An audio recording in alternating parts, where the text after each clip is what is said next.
You see, I don't know who this is for, but I just feel like I should share this because life will test your level of patience sometimes. Life will test your level of faith, how strong your faith is. In 2006, life tested my faith. I was in college then, the Federal College of Education, that time, and I was about writing my last paper. It was my final year. So, and something, something tragic happened, and on that particular day, I was to write this paper, and in my mind, this particular paper was like a bonus to me. It's a course I know very well, that I used to even boast that this one is a walkover. But that particular day that I'm supposed to have to write this paper, don't forget, last paper, it happened that before that time, the timetable I copied for the exam schedule, I mean the exam schedule, the one I copied, I never knew it had been adjusted. So I was staying in the school hostel, but because it's final year now, I've gone home, taking some of my stuff home. I had a plan that okay, I was going to come from home because my home is just within the town, just like 25 minutes drive from home to school. So I had made up my mind that okay, this last paper I will just come from home to write it. So on the schedule that I copied then, before it was amended, the time says 2 p.m. 2 p.m. But I never knew the time had been changed to 12 p.m. So I was at home just doing some, revisions and all that. And when it was around 1 p.m., something was telling me that I should start going to school.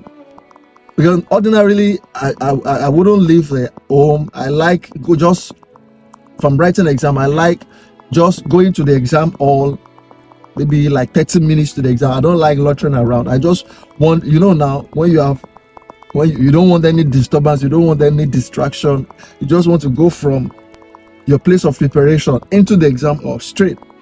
So I had a plan to go to the exam hall, say 30 minutes to the exam time. But something, when it was exactly 1 o'clock, something was telling me, start going to school. Start going to school. So I just quickly rounded up, and then I went to school. Now, something crazy happened when I go to school. As I just, I lighted at the school, in front of the school. So I saw some of my classmates then. They were already coming out of the school. So, and I asked them, hello guys, what's happening? Are you not writing paper so that we have for 2 p.m.? And the look I got on their face was like, are you serious? What is this you are talking about? Are you saying you're not in the exam hall with us? Because we just finished the paper you are talking about. Now, as a matter of fact, I think we still have some few people. The exam is about to end. When they told me that, right on that spot, I was soaked with sweat. I didn't know how I found my way to the exam hall. I didn't even bother to ask them any further question. I ran as fast my legs could carry me to the exam hall. And on getting to the exam hall, God so good, I still had about 5 people still in the exam hall. Everybody had left. Only 5 people were remaining in the exam hall. So I approached the examiner and I told her that, please, ma'am, see, this is my I'm supposed to be in this exam hall to write this paper, and the woman just looked at me and just laughed. That you can't be serious now. You have paper for 12 p.m. and you are coming about in an hour and a half later. No, nobody does that. So the woman just laughed at me, like, I was trying to show them. I said, see ma, the timetable I copied was saying 2 p.m. But I never knew the timetable had been adjusted. The woman just said, you're not serious. Go away from this exam, or that you come back next year and write it. The moment she said you will come back next year and write it, so many thoughts ran through my, that moment there were flashes of thoughts all over my head.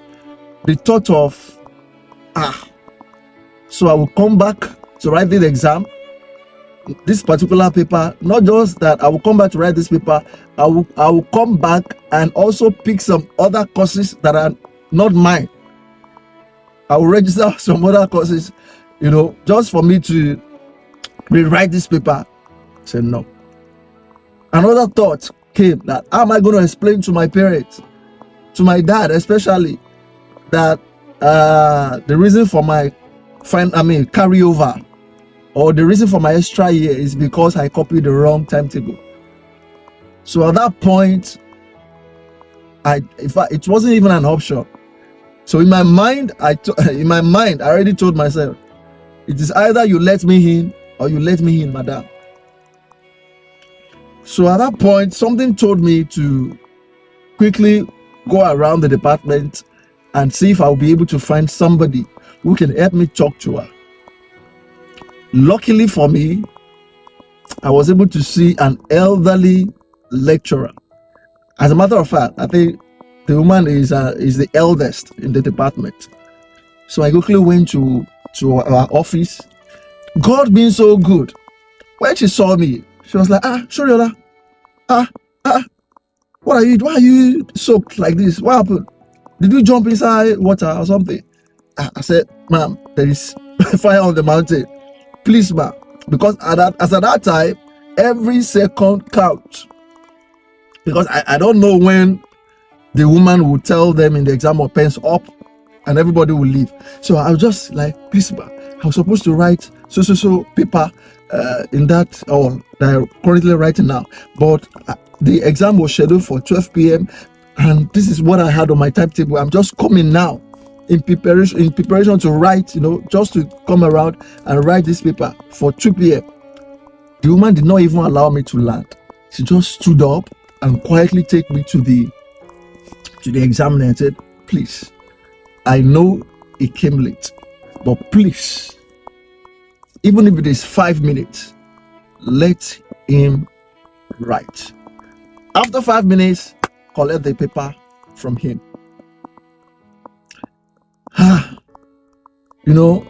It was at that time, and this woman had no choice because she's an elderly, and she allowed me in.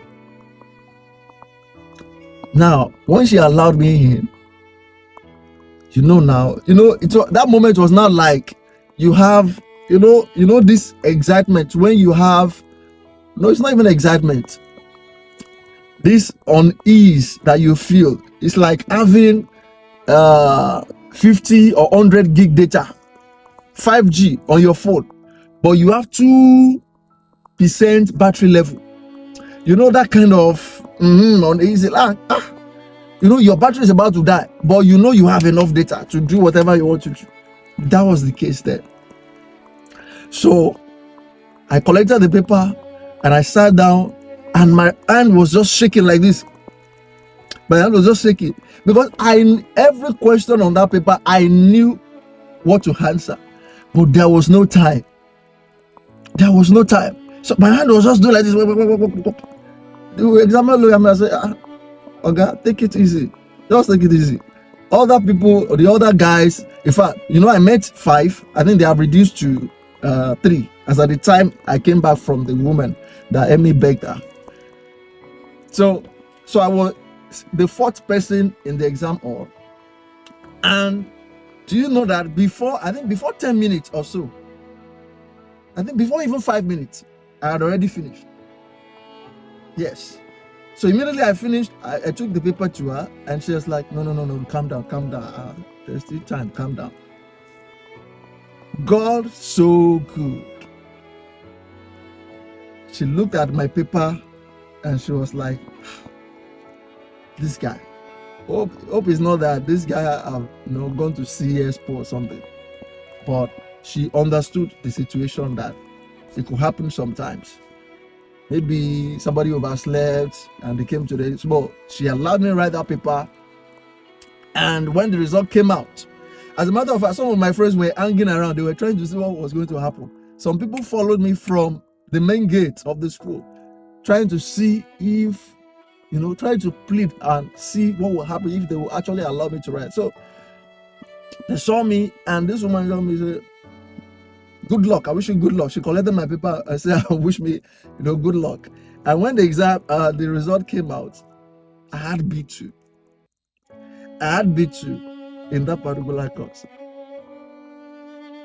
Now, imagine when the woman told me that I would come back next year to write that paper. Imagine I had given up. Like, because this woman was hell-bent, like, you are not writing this paper. You are not.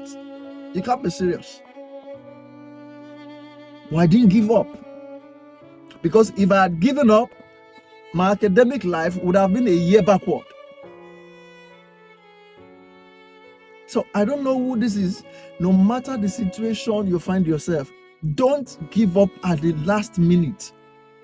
Don't give up as a matter of fact, the woman I went to meet at the department that helped me beg this to speak to this other woman, she had nothing doing she was just there like idle in the office. She would have left, but God kept that woman there for me. God was trying to see if I was going to give up and waste that opportunity.